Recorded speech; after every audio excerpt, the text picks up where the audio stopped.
তোমার অবহেলা সহ্য করতে না পেরে যখন হালকা দূরত্ব বাড়ালাম, তখন আমি বিশ্বাস করেছিলাম অভিমান ভাঙাতে তুমি পেছন থেকে ডাকবে, আমাকে বোঝার জন্য তুমি আর একটু কাছে আসবে, আমাকে প্রশ্ন করবে আমার অভিমান কেন।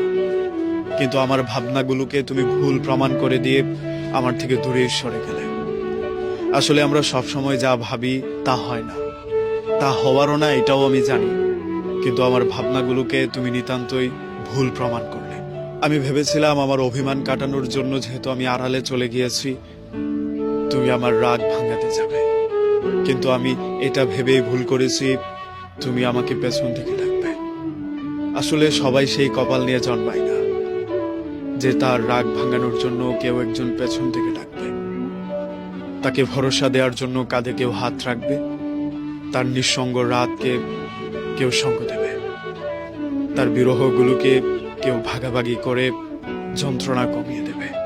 একটা সত্যি কথা কি জানেন, যারা আপনাকে হারিয়ে কখনো আফসোস করে না, তারা আসলে কখনো আপনাকে ভালোই বাসেনি।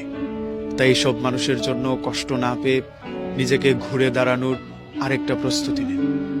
তবে এটাও সত্য, সব কষ্ট কষ্ট না, সব দুঃখ দুঃখ না। কিছু কিছু দুঃখ মানুষকে শেষ করে দিলেও কিছু কিছু যন্ত্রণা মানুষকে নতুন ভাবে ঘুরে দাঁড়াতে সুযোগ করে দেয়। এই সুযোগটা আমাদের কাজে লাগাতে হবে। যে আমাকে খুব করে ছেড়ে গিয়েছিল, নিছক কারণে যে বন্ধু আমাকে অপমান করেছিল, একটুতেই যে আমার সাথে অভিমান বাড়িয়ে আমাদের সম্পর্কটাকে গলা টিপে হত্যা করেছিল, তাকে দেখিয়ে দেওয়ার জন্য হলেও আপনাকে আরেকবার সুযোগ নিয়ে চেষ্টা করতেই হবে। এই চেষ্টাটা আপনি আপনাকে প্রমাণ করার জন্য, এই চেষ্টাটা আপনি নিজেকে ঘুরে দাঁড় করানোর জন্য। আরেকবার চেষ্টা করুন, নিজেকে আরেকবার ঘুরে দাঁড়ানোর জন্য সুযোগ করে দিন। তবে আপনাকে এটা মানতেই হবে, জীবনে আশা যত কম, শান্তি তত বেশি। অতিরিক্ত আশা করা মানুষের জীবনে বিপত্তির সীমা থাকে না।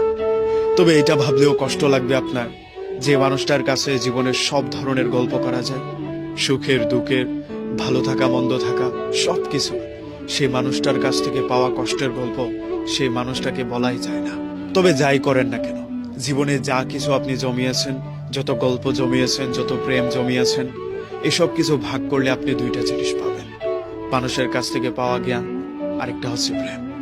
যারা আপনার জীবনে ছিল, ভালো মানুষ মন্দ মানুষ, তাদের মধ্যে দুইটা ভাগ করে নেন। এক ধরনের মানুষ আপনাকে ভালো কিছু দিয়ে যাবে, শিক্ষা দিয়ে যাবে, জ্ঞান দিয়ে যাবে। আরেক ধরনের মানুষ যন্ত্রণা দিয়ে গেলেও তারা আপনাকে অগ্রিম কিছু এড়ান দিয়ে যাবে। এগুলো আপনার জীবনের মোটিভেশন কিংবা প্রেম হিসেবে নিতে পারেন। এগুলোকে ভালোবাসেন বলেই আপনি সামনে এগিয়ে যাওয়ার অনুপ্রেরণা পান। এগুলোকে সঙ্গে নিয়েই আপনাকে বাঁচতে হবে। আজকে সবকিছু ভালো হবে তেমন কোনো কথা নেই, কালকে আবার কিচ্ছু হবে না এটা ভেবেও ভুল করবেন না। আজকে হচ্ছে না মানে কালকে কিছু হওয়ার প্রবল সম্ভাবনা আছে। তাই হেরে না গিয়ে, পিছিয়ে না গিয়ে লেগে থাকাটাই হবে বুদ্ধিমানের কাজ। তাই আসুন আমরা আরেকটু বুদ্ধিমান হয়ে সামনের জন্য, আগামীর জন্য লেগে থাকি।